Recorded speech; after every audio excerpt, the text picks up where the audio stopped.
जब केंद्र सरकार किसानों को उनके अधिकार दे रही है तो ये लोग विरोध पर उतर आए हैं। ये लोग नहीं चाहते कि देश के किसानों की जो उपज है, जो क्रॉप है, वो खुले बाजार में आए और उनके जिन सामानों की, जिन इक्विपमेंट्स की पूजा करते हैं किसान, उसको ये लोग खुलेआम जला रहे हैं। सबसे पहली बात तो ये है कि प्रधानमंत्री ने ये जो बिल पार्लियामेंट में लाए थे वो अनकॉन्स्टिट्यूशनल है। दूसरा ये है कि प्रधानमंत्री ये भूल रहे हैं कि उन्हीं के बरसों पुरानी उनके एक साथी शिरोमणि अकाली दल उनका साथ छोड़कर चले गए इसी बिल को की बुनियाद के ऊपर, किसानों के इस मसले के ऊपर। तीसरा ये है कि जेडीयू जिसके साथ बीजेपी इलेक्शन लड़ रही है बिहार में, वो भी इस पर अपनी नाखुशी का इजहार किया। चौथी बात जो प्रधानमंत्री मोदी देश को नहीं बता रहे हैं कि किस तरह राज्यसभा में उनके पास मेजॉरिटी नहीं थी, तो वहाँ पर जोर ज़बरदस्ती के ज़रिए उन्होंने इस बिल को पास करवाया। सारे देश देख रहा था कि ये कहा गया है कि मेंबर्स अपनी जगह पर नहीं, मेंबर्स तो राज्यसभा में मेंबर्स अब जगह पर थे, मीडिया ने उसको रिपोर्ट किया। तो हर एतबार से प्रधानमंत्री का ये जो कानून उनकी सरकार ने बनाया, इसका किसान को फ़ायदा पहुंचाना मकसद नहीं है, बल्कि जो कॉरपोरेट लोग हैं जिनको प्रधानमंत्री से बड़े करीबी उनके ताल्लुकात हैं, उनको फ़ायदा पहुंचाने के लिए ये बिल को पार्लियामेंट में लाकर, बावजूद इसके कि उनके सरकार के पास मेजॉरिटी नहीं थी राज्यसभा में, उन्होंने उसको पास करवाया।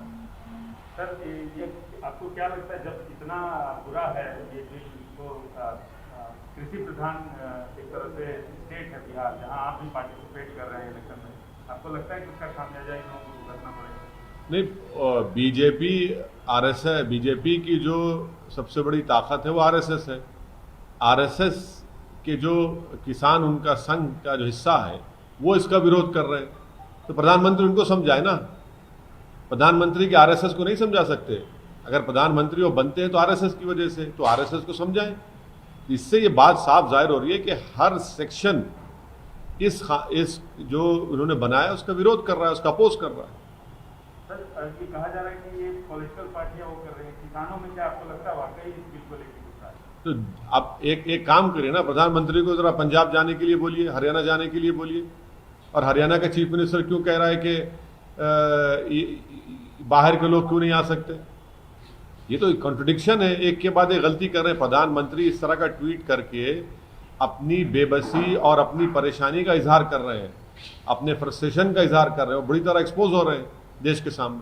सर, आपने एक ट्वीट किया है बिहार इलेक्शन को लेकर, और ये सब क्या कहना क्या चाह रहे हैं? कहना हम यही चाह रहे हैं कि जब कभी भी इलेक्शन आते हैं और हमारी पार्टी इलेक्शन लड़ती है, डेमोक्रेसी में हम लोग भरोसा है और डेमोक्रेसी को मजबूत करने के लिए हम इलेक्शन लड़ते हैं और अपने हकूक़ को हासिल करने के लिए, अपने राइट्स को हासिल करने के लिए, तो अचानक ये सेकुलर पार्टीज जो अपने आप को सेकुलर कहती हैं मगर प्रैक्टिकली नहीं है, वो हम पर इल्ज़ाम लगाते आए हैं कि बी टीम है, फलां टीम है। हर डेटा इस बात को प्रूव करता है कि एमआईएम के कंटेस्ट करने से बीजेपी को फ़ायदा नहीं हो रहा है, बल्कि एमआईएम को फ़ायदा हो रहा है। और सेकुलर पार्टीज ही झूठा इल्ज़ाम लगाती हैं, एम्पिरिकल डेटा है। बिहार में हम लोग एक पार्लियामेंट की सीट पर लड़े और वहाँ पर बीजेपी नहीं जीती, कांग्रेस जीती, और पूरे सीटों पर, बाकी सीटों पर एनडीए कामयाब हो गई। तो हमको बताइए ये कांग्रेस आरजेडी वाले कि भाई आप क्यों नहीं हरा सके बीजेपी को वहाँ पर? हम तो एक ही सीट लड़े।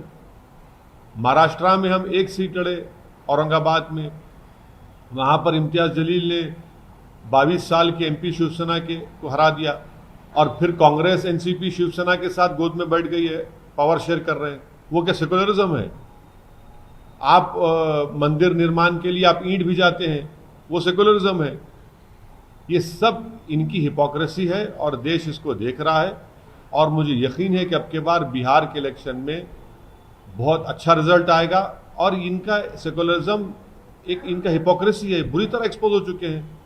बाई इलेक्शन हम जीतते हैं, वहाँ बीजेपी को हराते हैं किशनगंज की, तो ये इनकी बौखलाहट है और दिक्कत आ रही है।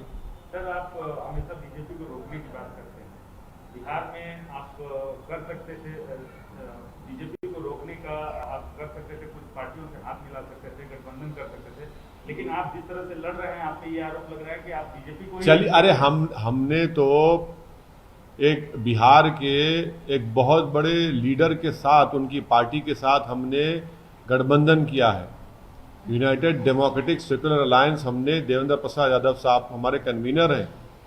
ये वो आदमी है जो कर्पूरी ठाकुर के लिए अपनी सीट छोड़ दिया था, 5 टर्म का एमपी है। हम उनके साथ, चलिए आज आप हमसे करिए।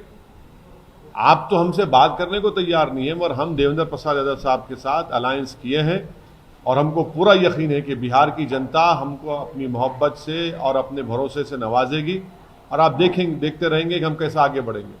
सर, बिहार चुनाव ही वजह है कि आपने मथुरा का राम मंदिर का पटाक्षेप हो गया? ना, देखिए नहीं, गलत बात है ना, गलत, बिल्कुल गलत बात है। मैं तो, आपको याद होगा कि जब बाबरी मस्जिद का जजमेंट आया था, आपने सवाल किया था प्रमोद साहब, मैंने उस वक्त कहा था कि ये जजमेंट एक तो हिंदुत्व, इस देश को हिंदुत्व राष्ट्र बनाने का रास्ता फराहम करेगा। मैंने ये भी कहा था कि इस जजमेंट के बाद बहुत से पुराने इश्यूज खुलेंगे, जिसमें काशी और मथुरा का, और सच साबित हुआ मेरा बात बोल रहा हूं। और वो लोग कोर्ट को गए। जब एग्रीमेंट हो चुका है ईदगाह कमेटी के साथ, बाज़ाब्ता पूरा एग्रीमेंट की मैंने कॉपी ट्वीट की, अब क्यों मसला उठा रहे हैं? क्योंकि उनको हिम्मत मिली है इस जजमेंट के बाद कि वो ये समझ रहे हैं कि बिलीफ को कोर्ट ने उसको अपहोल्ड किया और उनको उम्मीद ये लगी हुई कि दोबारा इस मसले में कोर्ट में जाएंगे तो कोर्ट बिलीफ को अपहोल्ड करेगा और rule of law, rule of evidence को कोर्ट बाजू रख देगा। हम ये पूछना चाह रहे हैं नरेंद्र मोदी की सरकार से कि पार्लियामेंट का 1991 का religious place of worship act है, वो एक्ट ये कहता है कि जो 15 अगस्त 1947 को जो रिलीजियस प्लेसेस थे, चाहे वो हिंदुओं के हो, मुसलमानों को, सिख के हो, ईसाइयों को, उसको चेंज नहीं किया जाएगा। तो क्या मोदी सरकार कोर्ट से जाकर कहेगी कि 1991 का places of religious worship act के तहत वो जो केस डाला गया वो मेंटेनेबल नहीं है? और राम मंदिर, बाबरी मस्जिद के केस में सुप्रीम कोर्ट की बेंच ने उसको बेसिक स्ट्रक्चर से जोड़ा है इस एक्ट को। तो क्या मोदी सरकार खुले अल्फाज में कहेगी या नहीं कहेगी, या फिर वो इसी तरह से इस इशू को उठाएगी अपनी सियासी रोटी सेकने के लिए? सर, आप भी तो सियासी मुनाफे के लिए इस इशू को उठा रहे हैं। नहीं, बिल्कुल नहीं। मैं तो 1991 एक्ट को सामने रखकर कह रहा हूं। मैं तो सुप्रीम कोर्ट के जजमेंट के बाद मेरी पहली प्रेस कॉन्फ्रेंस में मैंने इस बात को कहा था कि ये मसले उठेंगे और मैं सच साबित हो रहा हूं।